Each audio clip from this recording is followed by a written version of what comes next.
नमस्कार, मी पुण्यातून डॉक्टर अभिषेक हरदास. खासदार श्रीरंग चंदू बारणे आपलं खरं नाव आहे तरी काय?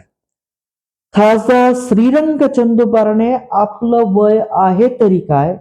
आणि आपण न्यायालयाची फसवणूक का केली? हे सर्व प्रश्न मी एक नागरिक म्हणून तुम्हाला विचारतोय.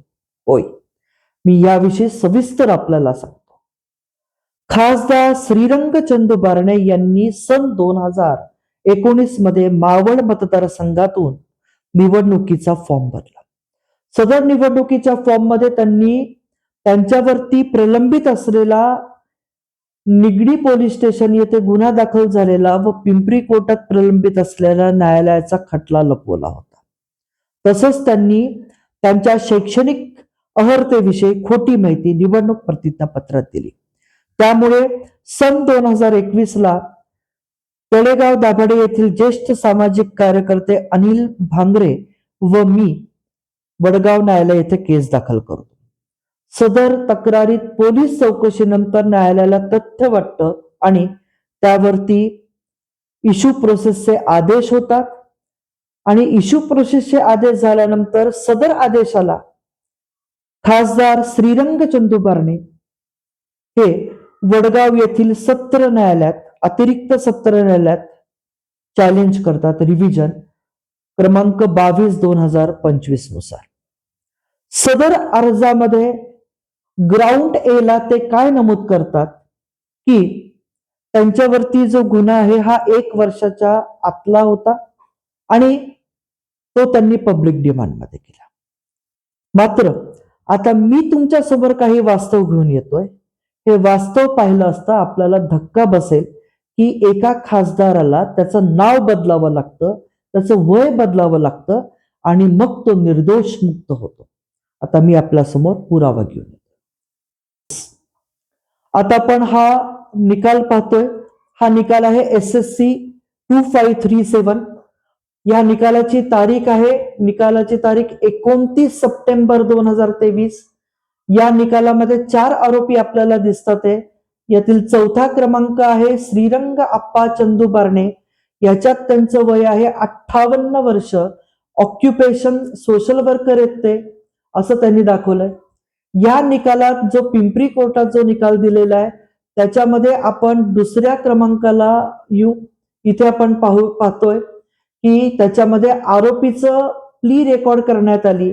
याच्यामध्ये आरोपी म्हणतोय की त्याला फॉल्सली इम्प्लिकेट केलंय. इथे आपल्याला दिसतंय फॉल्स इम्प्लिकेट केलंय आणि पॉलिटिकल मोटिव्हनी त्यांना या गुन्ह्यात ओढलेलं आहे आणि या गुन्ह्यात ते निर्दोष होतात. तसंच आता पुढे मी आपल्याला दाखवतोय, हा आहे निशाणी फौजदारी खटला 197/2016 महाराष्ट्र शासन विरुद्ध श्रीरंग बारणे. याच्यामध्ये हा निकाल आहे 2023 चा. म्हणजे जसं आपण पिंपरी कोर्टातला निकाल पाहतोय हा किती वर्षाचा आहे? 2023 चा आहे. गुन्हा इथे 2013 चा, इथे पण गुन्हा 2013 चा आहे आणि ह्याचा पण निकाल दिला गेलेला आहे 2023 ला. 2023 चा जो हा निकाल आहे याच्यामध्ये श्रीरंग चंदू बारणे यांचं वय आपल्याला दिसतंय 40 वर्ष. त्यांचं नाव आहे श्रीरंग चंदू बारणे आणि इथे आपण नाव पाहतोय त्यांचं श्रीरंग अप्पा चंदू बारणे, वय 58 वर्ष. श्रीरंग चंदू बारणे म्हणजे इथे अप्पा हा शब्द वापरलेला नाहीये आणि इथे वय 40 दाखवतात. हा पण निकाल त्यांचा निर्दोष आलेला आहे आणि हा पण निकाल निर्दोष आलेला आहे. आता आपण त्यांनी जो रिव्हिजन फाईल केला त्याच्यामध्ये त्यांनी काय नमूद केलं हे पाहूयात. त्याच्यामध्ये त्यांचं असं म्हणणं येत आहे की ऑफेन्स हा 1 वर्षापूर्वीचा आहे आणि offence is committed for the public demand and for their education. म्हणजे आपण पाहू शकतो की 2017 त्यांचा पिंपरी कोर्टात जो गुन्हा SSC दाखल झाला त्याच्यामध्ये ते म्हणतात ते मला खोट्या गुन्ह्यात अडकवलंय, पॉलिटिकल मोटिव्ह आहे आणि ते निर्दोष होतात. त्याच्यात त्यांचं वय 58 वर्ष आहे. नाव आहे श्रीरंग अप्पा चंदू बारणे. तसंच एक निकाल 2023 ला त्यांचा येतो मावळ कोर्टाचा. त्याच्यात त्यांचं वय आहे 40 वर्ष आणि नाव आहे श्रीरंग चंदू बारणे. मग ह्याच्यात श्रीरंग अप्पा जो आहे हा वर्ड हा ह्याच्यात नाही, या निकालात नाही. म्हणजे त्यांचं खरं नाव श्रीरंग चंदू बारणे आहे का श्रीरंग अप्पा चंदू बारणे आहे. तसंच त्यांचं वय 58 वर्ष आहे का त्यांचं वय 48 वर्ष आहे. बर, आता जेव्हा यांची ट्रायल सुरू होते पिंपरी कोर्टात तेव्हा ते म्हणतात की मला खोटं गुंतवलं गेलंय, पॉलिटिकल मोटिव्ह आहे आणि निर्दोष मुक्तता होते. मात्र जेव्हा रिव्हिजन ऍप्लिकेशन दाखल होतं आमच्या केसच्या ऑर्डरमध्ये, जेव्हा इश्यू प्रोसेस होते त्यावरती ते रिव्हिजन ऍप्लिकेशन दाखल करतात. आम्ही त्याच्यात रिस्पॉन्डंट क्रमांक 3 आहोत, त्यामुळे अर्ज आमच्यापर्यंत येतो.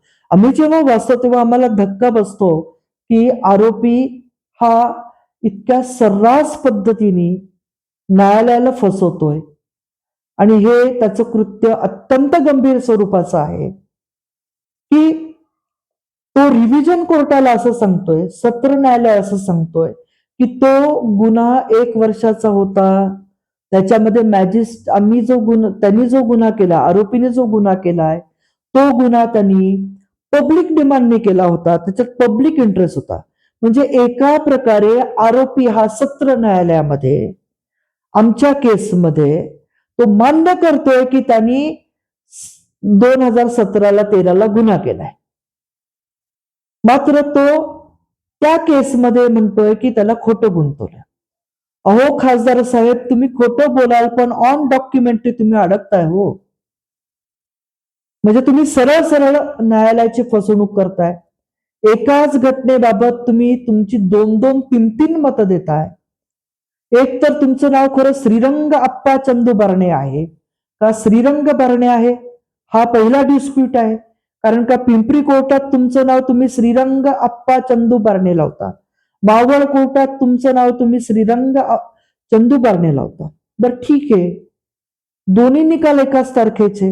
मग पिंपरी कोर्टातल्या निकालामध्ये तुमचं वय 58 वर्ष कसं आणि मावळ येथे लागलेल्या निकालात तुमचं वय 40 वर्ष कसं, असा प्रश्न एक नागरिक म्हणून मी आपल्याला विचारतो. तसंच पिंपरी कोर्टाला तुम्ही सांगतात की तो गुन्हा तुम्ही केलाच नाही, तुम्हाला खोटं गुंतवलं गेलंय. मग साहेब, आपण रिव्हिजन ऍप्लिकेशन मध्ये सत्र न्यायालयाला कशाला फसवताय की तुम्ही तो गुन्हा पब्लिक इंटरेस्ट मध्ये केलेला आहे. म्हणजे तुम्ही सरळ सरळ न्यायालयाची फसवणूक करताय. तुम्ही कोण आहात?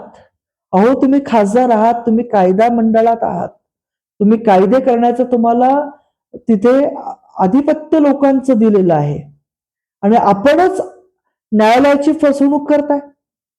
बर, आता रिव्हिजन कोर्टात आपला शब्द आहे लोअर कोर्ट. अहो वडगाव न्यायालय हे स्पेशल कोर्ट आहे आणि स्पेशल कोर्टनी जी ऑर्डर दिलेली आहे त्याला तुम्ही रिव्हिजनला नेताय आणि त्याच्यामध्ये तुम्ही न्यायालयाला म्हणतात लोअर कोर्ट. मात्र खासदार साहेब, माझा प्रश्न असा आहे, एक तर तुम्ही न्यायालयाची फसवणूक करता, न्यायालयाला लोअर कोर्ट म्हणता. यासारखी दुर्भाग्यपूर्वक परिस्थिती या महाराष्ट्रात नाही. खासदाराला स्वतःचं नाव बदलावं लागतं निर्दोष सिद्ध व्हायला, यासारखं दुर्भाग्यपूर्वक गोष्ट नाही. वय बदलावं लागतं. मग हे जनतेची काय सेवा करणार आणि जनतेने यांच्यावरती विश्वास ठेवावा का, असा प्रश्न मी खुद्द खासदारांना करतो. न्यायालयाची फसवणूक होतीये, जनतेची फसवणूक होतीये, फिर्यादीची फसवणूक होतीये आणि ही फसवणूक खासदाराला करावी लागतीये. यासारखी दुर्भाग्यपूर्वक परिस्थिती नाही. जय हिंद, जय महाराष्ट्र.